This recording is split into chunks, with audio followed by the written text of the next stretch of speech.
ಆಮೇಲೆ ಇನ್ನೊಂದು ಓವರ್ ಆಗಿರೋಂಥ ಮಿಸ್ಕಾನ್ಸೆಪ್ಷನ್ಸ್ ಅಂದರೆ ಭಗವದ್ಗೀತೆನ ಮನೆಯಲ್ಲಿ ಇಟ್ಕೊಂಡ್ರೆ ಏನಾಗುತ್ತೆ, ಜಗಳ ಆಗುತ್ತೆ. ಏನಕ್ಕೆ? ಭಗವದ್ಗೀತೆ ಅಂದ್ರೆ ಏನಲ್ಲಿ? ಅಲ್ಲಿಗೆ ಕೃಷ್ಣ ರಥ ಓಡಿಸ್ತಾ ಇದ್ದಾನೆ, ಅರ್ಜುನ ಬಿಲ್ಲು ಬಾಣ ಇಟ್ಕೊಂಡಿದ್ದಾನೆ.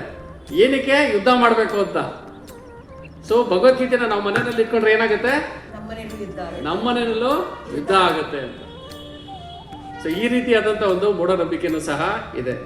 ಸೊ ಇದನ್ನ ಹೋಗ್ಲಾಡ್ಸೋದಕ್ಕೆ ಸಂಜಯ ಅಂದರೆ ಈ ಒಂದು ಭಗವದ್ಗೀತೆನ ಹಸ್ತಿನಾಪುರದಲ್ಲಿ ಇದ್ಕೊಂಡು ಯಾರು ಕಣ್ಣಾರ ನೋಡಿ ಧೃತರಾಷ್ಟ್ರನಿಗೆ ಹೇಳ್ತಾ ಇದ್ರಲ್ಲ, ಸಂಜಯ ಹೇಳ್ತಾರೆ 18ನೇ ಅಧ್ಯಾಯ 78ನೇ ಶ್ಲೋಕದಲ್ಲಿ, ಯತ್ರ ಯೋಗೇಶ್ವರ ಕೃಷ್ಣ ಯತ್ರ ಪಾರ್ಥ ಧನುರ್ಧರ ತತ್ರ ಶ್ರೀ ವಿಜಯೋ ಮೂರ್ತಿರ್ ಧ್ರುವ ನೀತಿರ್ ಮತಿರ್ಮಮ. ಅಂದ್ರೆ ಎಲ್ಲಿ ಯತ್ರ ಯೋಗೇಶ್ವರನಾದಂಥ ಕೃಷ್ಣ ಇರ್ತಾನೋ, ಎಲ್ಲಿ ಪಾರ್ಥ ಅರ್ಜುನ ಇರ್ತಾನೋ, ಅಲ್ಲಿ ಏನೆಲ್ಲ ಇರುತ್ತೆ? ಶ್ರೀ ಅಂದರೆ ಸಂಪತ್ತು, ಅಪುಲೆನ್ಸ್ ಇರುತ್ತೆ. ವಿಜಯ, ಅಲ್ಲಿ ಸೋಲ್ ಅನ್ನೋದೇ ಇರಲ್ಲ.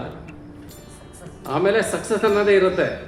ಆಮೇಲೆ ಸಂಪತ್ತು ಇರುತ್ತೆ, ಪ್ರಾಸ್ಪೆರಿಟಿ ಇರುತ್ತೆ. ಆಮೇಲೆ ನೀತಿರ್ ಮತಿರ್ಮಮ, ನೀತಿ ಅನ್ನೋದನ್ನು ಸಹ ಅಲ್ಲಿ ಇರುತ್ತೆ. ಸೊ ಅಲ್ಲಿ ಜಗಳ ಆಗುವಂಥ ಒಂದು ಸನ್ನಿವೇಶ ಬರಲ್ಲ, ಜಗಳ ಅನ್ನೋದು ಹೋಗುತ್ತೆ. ಎಲ್ಲಿ ಸೋಲ್ ಇದೆಯೋ, ಎಲ್ಲಿ ಒಂದು ಕಷ್ಟ ಇದೆಯೋ, ಅಲ್ಲೇನು ಬರುತ್ತೆ? ವಿಜಯ ಅನ್ನೋದು ಬರುತ್ತೆ. ಯಾವಾಗ? ಎಲ್ಲಿ ಬರೀ ಕೃಷ್ಣ ಮತ್ತು ಅರ್ಜುನನ ಒಂದು ಫೋಟೋ ಇಟ್ಕೊಂಡ್ರು ಸಾಕು. ಇನ್ನು ಭಗವದ್ಗೀತೆನ ಇಟ್ಕೊಂಡ್ರೆ ಆ ಮನೆಯಲ್ಲಿ ಜಗಳ ಆಗಲ್ಲ, ಇನ್ನೂ ಚೆನ್ನಾಗಿ ಶಾಂತಿ ಸಮೃದ್ಧಿ ತುಂಬಿರುತ್ತೆ.